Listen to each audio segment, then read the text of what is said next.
Selamat datang Ananda sekalian.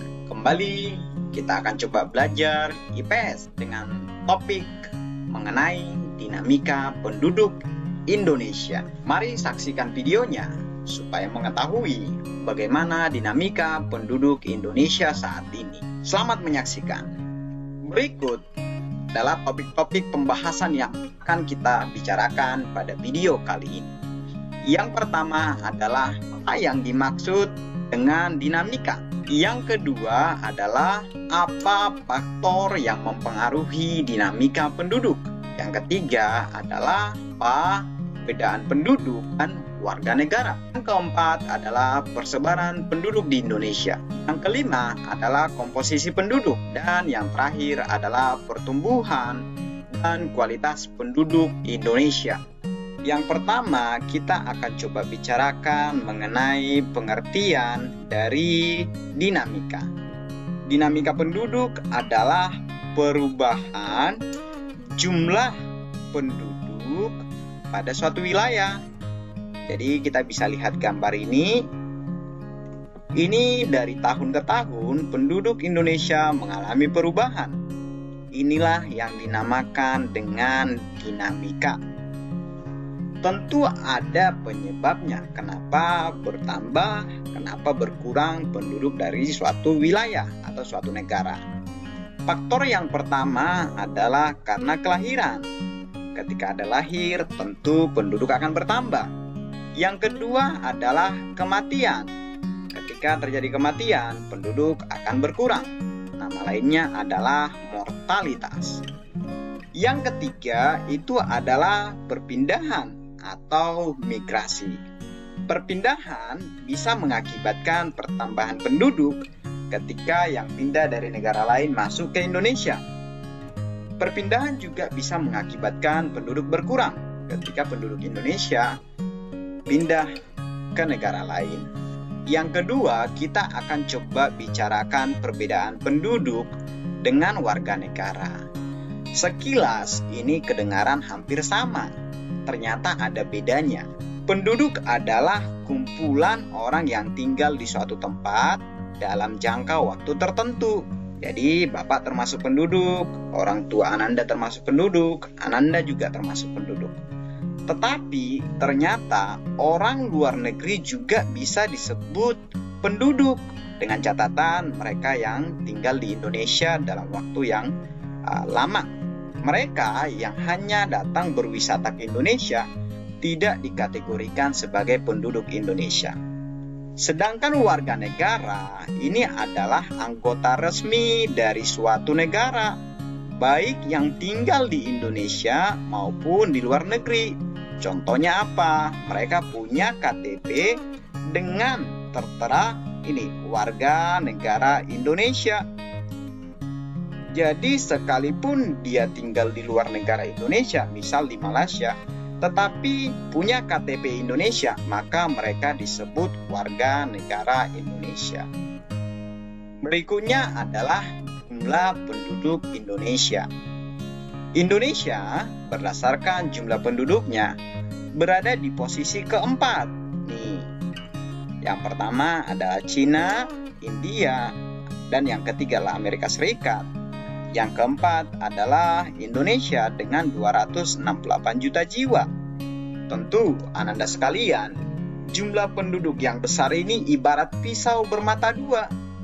Di satu sisi ini bisa jadi keuntungan, tetapi juga bisa membahayakan. Keuntungannya adalah jumlah penduduk usia produktif yang berlimpah.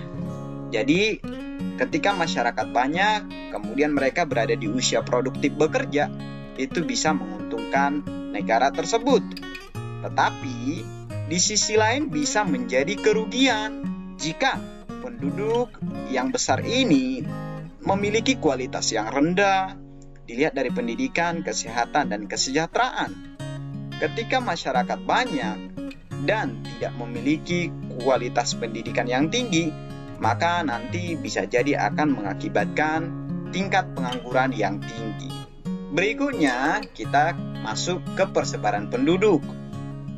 Persebaran atau distribusi penduduk adalah bentuk penyebaran penduduk di suatu wilayah atau negara. Jadi, kita bisa tahu apakah negara tersebut penduduknya merata atau tidak.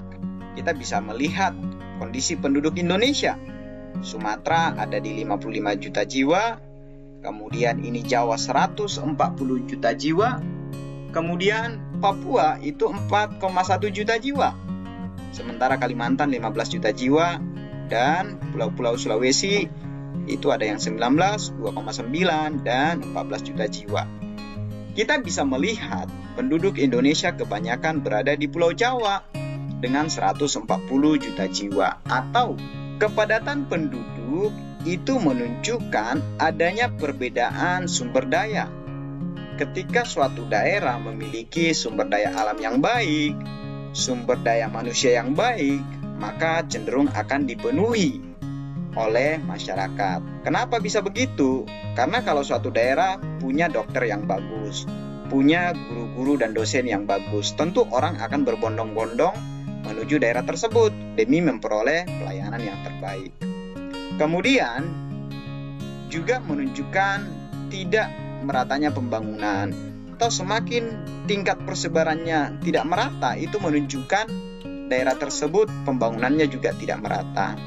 Lalu ketika masyarakat tidak merata, ini bisa mengakibatkan masalah baru seperti yang terjadi di Indonesia. Masyarakat kebanyakan di Pulau Jawa, maka hal yang dilakukan pemerintah itu adalah dengan pemerataan penduduk. Mereka dipindahkan ke daerah yang jarang penduduknya. Berikutnya, kita akan coba bicarakan komposisi penduduk. Komposisi adalah pengelompokan penduduk berdasarkan usia, jenis kelamin, mata pencaharian, agama, bahasa, pendidikan, dan lain-lain. Komposisi penduduk diperlukan dalam suatu negara karena dapat dijadikan dasar pengambilan keputusan ataupun penentuan kebijaksanaan dalam pelaksanaan pembangunan. Gambaran mengenai komposisi penduduk ini perlu dikaji atau dipelajari dengan tujuan setiap penduduk pasti memiliki usia atau jenis kelamin yang berbeda, sehingga memiliki potensi dan kemampuan yang berbeda pula. Misalnya, kalau sekiranya penduduknya kebanyakan wanita, maka pemerintah akan membangun industri atau perusahaan yang bisa menampung wanita. Berikutnya kita akan coba lihat komposisi penduduk Indonesia. Komposisi berdasarkan usia dibuat berdasarkan usia produktif dan usia non-produktif. Misalnya usia 0-14, usia yang belum produktif. 15-64 itu usia produktif, sedangkan di atas 65 usia tidak produktif. Kita bisa lihat di sini, yang produktif itu masih besar sekali jumlahnya. Nah, ini yang di tengah ini. Kemudian yang kedua, ini adalah komposisi berdasarkan jenis kelamin. Jadi ini digunakan untuk memperkirakan bentuk pemberdayaan penduduk. Berikutnya ini adalah mengenai pertumbuhan dan kualitas penduduk Indonesia. Pertumbuhan penduduk adalah keseimbangan dinamis antara yang tambah dengan yang kurang. Ada beberapa faktor yang sudah Bapak jelaskan tadi mengenai penyebab bertambahnya jumlah penduduk. Tingkat pertumbuhan penduduk di negara kita masuk kategori sedang. Mulai 2010 sampai 14, pertumbuhan penduduk Indonesia itu mencapai 1,40% per tahun. Ini mengalami penurunan tentu adalah hasil kerja pemerintah Indonesia yang melaksanakan program keluarga berencana. Ada beberapa akibat pertumbuhan penduduk yang cepat. Yang pertama, pertumbuhan penduduk usia muda yang cepat bisa menyebabkan tingginya angka pengangguran. Kemudian juga persebaran penduduk tidak merata. Komposisi penduduk kurang menguntungkan karena banyaknya penduduk usia muda yang belum produktif, sehingga beban ketergantungan tinggi dengan orang tua mereka.